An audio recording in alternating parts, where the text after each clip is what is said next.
আমরা কাজে বিশ্বাস করি, কথার ফুলঝুরিতে কোনো ভোলার কোনো দরকার নাই, বুঝতে পেরেছেন?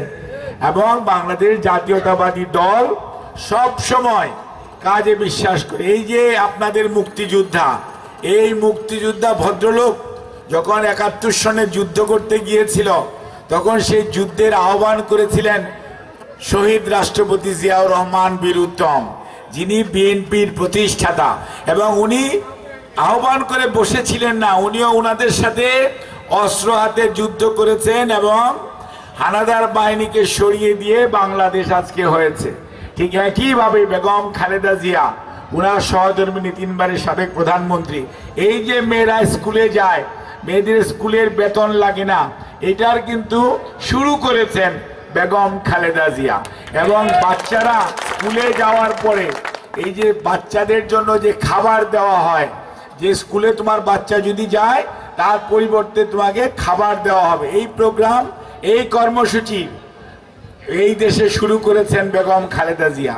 আর আমাদের বর্তমান নেতা বিএনপির ভারপ্রাপ্ত চেয়ারম্যান জনাব তারেক রহমান বলেছেন এই দেশটি আমাদের সবার, এবং হিন্দু, মুসলমান, বৌদ্ধ, খ্রিস্টান, সাঁওতাল, গারো, হাজং, চাকমা, মারমা, মুসলমান, বাঙালি, আমরা যে যে ভাষাতেই কথা বলি, যে যে ধর্ম পালন করি না কেন, আমরা সবাই বাংলাদেশি এবং আমরা সবাই মিলেমিশে একটি জাতি সত্তা, অর্থাৎ বাংলাদেশি জাতি। এবং আমরা বাংলাদেশটাকে সবাই মিলেমিশে গড়ে তুলব। এখানে কোনো বিভাজন, হিংসা, বিদ্বেষ কিছুই থাকবে না, দুর্নীতি, দুঃশাসন, আপনার জমি দখল করা, আপনাকে কাজ করতে না দেওয়া, এগুলো কিছু থাকবে না।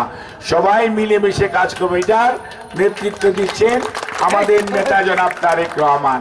আমরা সেই জন্য আপনাদের সবাই মনে রাখতে হবে যে আমরা এই দেশের মানুষ, আমাদের শরীরের রং কারো কালো, কারো সাদা, কারো ফর্সা, বিভিন্ন কালার, কেউ হিন্দু, কেউ মুসলমান, কেউ খ্রিস্টান, কেউ পাহাড়ে থাকি, কেউ আমরা সমতলে থাকি, কিন্তু আমরা সবাই বাংলাদেশি, অর্থাৎ আমরা এই দেশের মানুষ এবং আমাদের সবার সমান অধিকার আছে।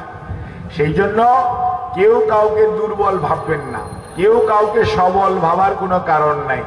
আমরা সবাই, আপনারও একটা ভোট, আমারও একটা ভোট, কাজেই মনে রাখতে হবে আপনারও যেরকম অধিকার আমারও সেরকম অধিকার। আমি কোনো অবস্থাতেই আপনাদের চেয়ে বেশি অধিকার ভোগ করার কোনো কারণ নেই।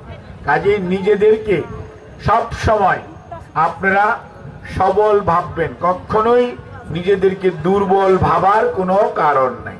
আমরা সবাই মিলেমিশে এই যে ব্যাপটগাড়ি বলেন, অথবা আপনাদের স্কুল বলেন, অথবা আপনাদের উপজেলা নবাবগঞ্জ বলেন, বা ঘোড়াঘাট বলেন, হাকিমপুর বলেন, বিরামপুর বলেন, সবাই মিলে এর উন্নয়ন এবং অগ্রগতির জন্য একসাথে মিলেমিশে কাজ করতে হবে।